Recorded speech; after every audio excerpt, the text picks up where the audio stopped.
हाय student, भावना जाधव क्लासेसमध्ये तुम्हा सर्वांचं स्वागत।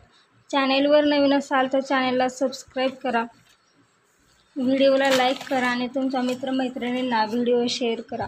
तर बघा, या चॅनेलवर जे तुम्ही BCom थर्ड इयर सेमिस्टर 6 यामधील जे सिलेबस पाहत आहात, तर त्यातील जे चॅप्टर आहेत तर सर्व चॅप्टर्सचे आन्सर, प्रॉब्लेम आन्सर सहित आपल्या चॅनलवरती अवेलेबल आहेत। जे SRT MUN नांदेड युनिव्हर्सिटीचे विद्यार्थी आहेत त्यांच्यासाठी तर खूपच आनंदाची गोष्ट आहे, कारण जे त्या युनिव्हर्सिटीच्या एक्झाममध्ये क्वेश्चन विचारले जातात अगदी तेच क्वेश्चन मी या चॅनलवरती घेत असते। फक्त एवढंच की त्याच्यामध्ये फक्त ज्या काही अमाऊंट असतात एवढंच अमाऊंट तुम्हाला चेंज दिल्या जातील, ठीक आहे। तर बघा, आज आपण युनिट 3 मॅनेजमेंट अकाउंट, तर मॅनेजमेंट अकाउंट यामधील युनिट 3 वर्किंग कॅपिटल मॅनेजमेंट, तर पार्ट 1 मध्ये आपण एक प्रॉब्लेम घेतलेला आहे। तर आज आपण प्रॉब्लेम दुसरा सुरुवात करणार आहोत। त्याआधी तुम्हाला या चॅप्टरमध्ये वर्किंग कॅपिटल मॅनेजमेंट हे कसं कॅल्क्युलेट करायचं तर पहा। नेट वर्किंग कॅपिटल म्हणजेच total current asset minus total current liabilities. हा जो क्वेश्चन आहे अतिशय सोपा आहे, ठीक आहे। तुम्ही थोडा पण मिस करू नका व्हिडिओ, कारण बघा हा 15 मार्कासाठी क्वेश्चन कंपल्सरी येतो, म्हणजे येतोच। 15 मार्क तुम्हाला सोडायचे नाहीत, ठीक आहे। तर पार्ट 1 जर तुम्ही पाहिला नसेल तर ते चॅनलच्या प्लेलिस्टमध्ये अवेलेबल आहे, तुम्ही पाहू शकता। आज आपण सेकंड प्रॉब्लेम घेणार आहोत, त्याआधी तुम्हाला सगळं समजून घेणं महत्त्वाचं आहे। तर बघा, problem second, prepare estimated of working capital from the following information of a trading concern. तर बघा, तुम्हाला अशा पद्धतीने हे 7 जे आयटम्स तुम्हाला दिलेले आहेत, अगदी 7च आयटम तुम्हाला दिले जातील, याच्यावरती एकही आयटम तुम्हाला दिला जाणार नाही। तर हे तुम्हाला लक्षात घ्यायचं आहे। फक्त याच्यामध्ये 3 वर्किंग नोट तुम्हाला करायचे आहेत आणि काय करायचं आहे, एक फॉर्मॅट आहे तो सुद्धा तुम्हाला करायचा आहे, तर मी सांगणारच आहे। आणि मॅनेजमेंट अकाउंटचा पेपर तुमचा जवळच आलेला आहे, फक्त 4 दिवस राहिलेले आहेत। 4 तारखे दिवशी तुमचा पेपर आहे पहिला मॅनेजमेंट अकाउंट, वार आहे शुक्रवार, 3 तासाचा टाईम तुम्हाला असणार आहे, ठीक आहे। तर आज 30 तारीख, 31 तारीख 1 आणि 3 तारखेपर्यंतचे 3 दिवस, असे तुम्हाला एकूण 4च दिवस अभ्यासासाठी राहिलेले आहे। तुम्ही फक्त माझा व्हिडिओ जरी बघितलात तरी तुम्हाला समजून जाईल की हां, हे कशा पद्धतीने याचा आन्सर लिहायचा आहे, ठीक आहे। तर बघा, ॲन्युअल सेल्स दिलेले आहेत, तुम्हाला इथे लक्षात घ्यायचं आहे। ॲन्युअल सेल्स किती दिलेले आहेत, 5000 युनिट, तर युनिटमध्ये दिलेलं आहे त्यामुळे आपण रुपीजमध्ये कन्वर्ट करून घेत असतो। जेव्हा केव्हा तुम्हाला जर सेलिंग प्राईस याची दिलेली नसेल तर तुम्हाला ॲन्युअल सेल्स हे ॲज इट इज हेच मानायचे आहेत, आपल्याला रुपीजमध्ये कन्वर्ट करायची गरज लागणार नाही, ठीक आहे।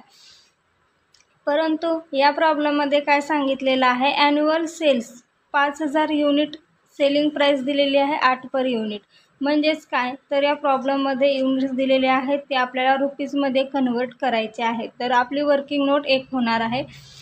त्यानंतर सेकंड आहे नेट प्रॉफिट ऑन सेल 20%, तर नेट प्रॉफिट ऑन सेल, तर आपण सेल करताना आपण प्रॉफिट ॲड करून विकत असतो, तर ते आपल्याला प्रॉफिट लेस करून घ्यायचं आहे। त्यानंतर बघा, average credit period allowed to customer 8 week, तर बघा इथे average credit period allowed to customer, मी मागच्याच व्हिडिओमध्ये तुम्हाला सांगितलेलं, कस्टमर हे आपले कोण असतात, डेटार्स की क्रेडिटार्स। तर बघा, जेव्हा आपण परचेस करतो तेव्हा क्रेडिटर्स तयार होतात, ठीक आहे, आणि जेव्हा आपण क्रेडिट सेल करतो तेव्हा काय होतं, तर डेटार्स निर्माण होतात। तर इथे काय सांगितलेलं आहे पहा, average credit period allowed to customer, म्हणजेच हे काय झाले आपले, तर डेटार्स झाले, ठीक आहे।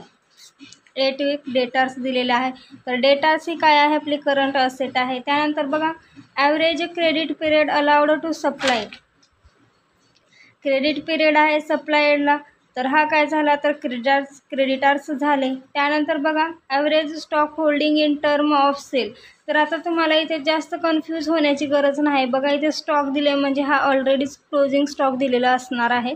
काही विद्यार्थी कन्फ्यूज होऊन हा याची ही जी ॲडजस्टमेंट आहे तरी सोडून देतात करायचे, तर तसं अजिबात करायचं नाही. तुम्ही जास्त टेन्शन घ्यायचं नाही. इथे स्टॉक दिले ना तर हा क्लोजिंग स्टॉकच आहे असं समजून तुम्हाला हे 12 वीक यावर कॅल्क्युलेट करायचे आहे. ठीक आहे. त्यानंतर 7 दिलेला आहे अलाउ 10% कंटिजेन्सी. तर ही 10% कंटिजेन्सी आपण कशात ॲड करत असतो, तर नेटवर्किंग कॅपिटल जे आपलं भेटत असतं तर त्यामध्ये आपण हे कंटिजेन्सी ॲड करून घेत असतो. तर याचं उत्तर, तर याची वर्किंग नोट, पहिली वर्किंग नोट तुम्हाला काय करायची आहे बघा. Annual sales in rupees is equal to number of unit into per unit profit. इथे आपल्याला नंबर ऑफ युनिट दिलेले आहेत 5000, 8 पर युनिट दिलेला आहे, तर याला इंटू करा. इंटू म्हणजेच गुणिले करा. 5000 गुणिले 8 किती येतील 40,000. तर हे आपल्याला काय भेटले, ॲन्युअल सेल्स इन रुपीजमध्ये कन्वर्ट केलं आपल्याला. त्याने युनिटमध्ये दिलं तर रुपीजमध्ये कन्वर्ट केलेलं आहे. त्यानंतर sales in rupees per week काढायचे आहेत आपल्याला. जेव्हा इथे आपल्याला इथे वीकमध्ये माहिती दिलेली असते तेव्हा आपण वीक घ्यायचं आहे. ठीक आहे. तर एका वर्षामध्ये किती वीक असतात, तर 52 वीक्स असतात. तर ॲन्युअल सेल्स जे आलेले आहेत आपले, ॲन्युअल सेल्स म्हणजे एका वर्षाचे सेल्स किती आहेत 40,000. तर हे 40,000 जे आहेत तर हे एका वीकला किती, तर 52 वीक असतात एका वर्षामध्ये. तर 40,000 डिवायडेड 52 करा, किती राहतील 769 राहतील. तर एका वीकला 769 एवढे आपले सेल्स झालेलं आहे. त्यानंतर sales at cost per week, तर जे काही आपलं हे आहे 769. ठीक आहे. तर आपण सेल्स करताना आपण काय करत असतो, तर प्रॉफिट ॲड करत असतो. तर तो प्रॉफिट आपल्याला लेस करून घ्यायचा आहे. किती टक्के प्रॉफिट दिलेला आहे पहा, नेट प्रॉफिट ऑन सेल 25%. जे आपला सेल आहे त्यावरती 5% काढायचं आहे. म्हणजेच काय करायचं आहे, 769 इंटू 25 डिवायडेड 100 करा, किती राहील, तर 769 वरती 25% काढायचं आहे, मग राहतील 192. तर हे जे 192 आहे तर हे तुम्हाला यातनं लेस करून घ्यायचं आहे. ठीक आहे. हा आहे प्रॉफिट. तर 192 रुपये प्रॉफिट यामध्ये ॲड होता, तो लेस करून घ्यायचा आहे आणि 577 हे तुम्हाला इथे घ्यायचं आहे. तर आपल्या या 3 वर्किंग नोट करून झालेलं आहे. त्यानंतर याचा फॉर्मॅट पहा कशा प्रकारे आहे. Statement of working capital requirement. तर पहा, पर्टिक्युलर्स रुपीज एवढाच तुमचा फॉर्मॅट असणार आहे. सगळ्यात आधी तुम्हाला करंट असेट घ्यायचे आहेत. करंट असेटमध्ये आपण क्लोजिंग स्टॉक बघितलेलं होतं. पहा हे stock, average stock holding in terms of sales किती दिलेलं आहे 12 वीक. तर ॲज इट इज तुम्हाला क्लोजिंग स्टॉक किती आहे 12 वीक. तर आता हे 577 जे आहे तर आपण काढलेलं आहे. जे काही आपण सेल केलेलं होतं तर त्यातून प्रॉफिट लेस करून जी काही घेतलेली आहे तर कॉस्ट पर वीक आपल्याला भेटलेला आहे 577. तर यानेच तुम्हाला इंटू करायचं आहे. 577 इंटू 12 करा, किती राहतील 6924. तुम्ही सुद्धा एकदा कॅल्क्युलेशन करून बघायचं आहे. काही चुकलं असेल तर तुम्ही कमेंट करून विचारू शकतात किंवा काही समजलं नसेल तर सुद्धा विचारू शकतात. कुठलीही मनामध्ये शंका ठेवून आन्सर सोडवायचं नाही. जेव्हा तुम्हाला समजेल तेव्हाच हे प्रॉब्लेम तुम्हाला सोडवता येतील. 15 मार्क्स आहेत, हे गमवून बसवायचे नाहीत. तर हे प्रॉब्लेम तुम्हाला 15 मार्क देऊन जाईल. त्याचबरोबर जो काही रेशो ॲनालिसिसचा चॅप्टर आहे तर त्यातील तुम्हाला 20 किंवा 15 मार्क, तर इथेच तुम्ही पास होऊन गेलात. ठीक आहे. त्यानंतर सेकंड आहे डेटार्स. तर यामधील डेटार्स कोण आहे, जे काही आपले कस्टमर आहे तर ते आपले कोण असणार आहे, तर डेटार्स.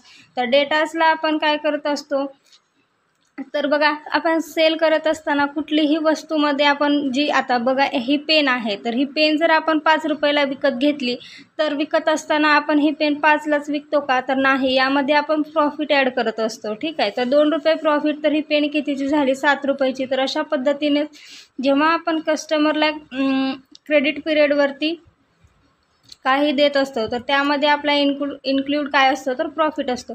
तर हे कस्टमर म्हणजेच आपले डेटार्स आहेत. तर 8 वीक डेटार्सचे दिलेले आहेत. बघा हेच 577 इंटू 8 करायचं आहे आणि तुम्हाला इथे 4616 घ्यायचे आहेत. त्यानंतर यामध्ये ॲड 20% प्रॉफिट करायचं आहे. आपण लेस करून घेतलं होतं त्यामुळे हा प्रॉफिट इथे आपण ॲड करणार आहोत. ठीक आहे.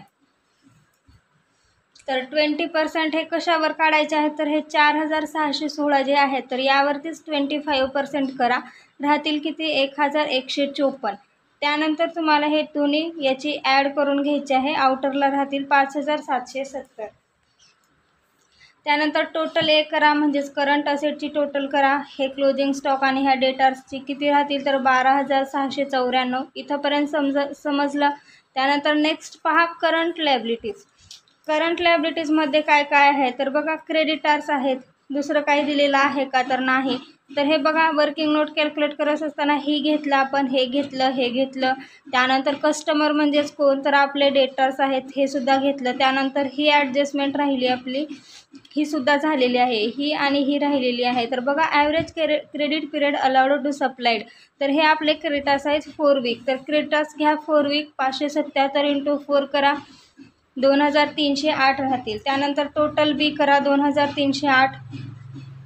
तर नेट वर्किंग कॅपिटल आपल्याला कसं भेटणार आहे तर current asset minus current liabilities. तर net working capital A minus B, याला आपण ए समजलं, याला आपण बी समजलं. तर ए मायनस बी किती राहतील तर 10386.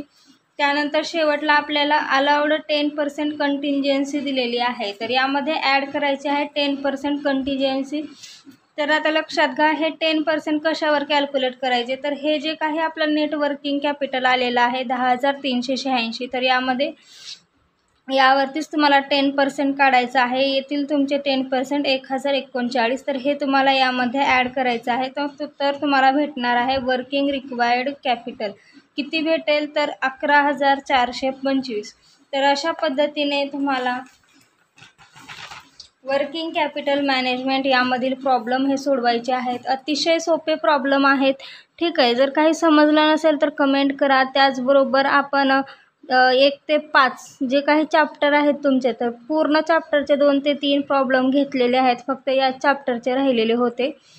तसेच ॲडव्हान्स अकाउंटिंगचे सुद्धा आपण घेतलेले आहेत. आणखीन तुम्हाला कुठल्या चॅप्टरच्या नोट्स पाहिजे असतील किंवा कुठले प्रॉब्लेम तुम्हाला घ्यावे असं वाटत असेल तर तुम्ही तसं मला कमेंटमध्ये कळवा, आपण नक्की त्यावरती व्हिडिओ बनवू. ठीक आहे. तर 4 एप्रिल 2025 वार शुक्रवार, तर या दिवशी तुमचा मॅनेजमेंट अकाउंटिंग याचा पेपर होणार आहे. तुम्ही नक्कीच मला कळवू शकतात की मी जसे क्वेश्चन दिलेले होते अगदी त्याचप्रमाणे जर क्वेश्चन आले असतील तर तुम्ही मला एक कमेंट करून सांगू शकतात. ठीक आहे. तर भेटूया आपण नेक्स्ट व्हिडिओमध्ये नवीन प्रॉब्लेमसोबत. तोपर्यंत अभ्यास करा, चॅनेलला सबस्क्राईब करून ठेवा. धन्यवाद.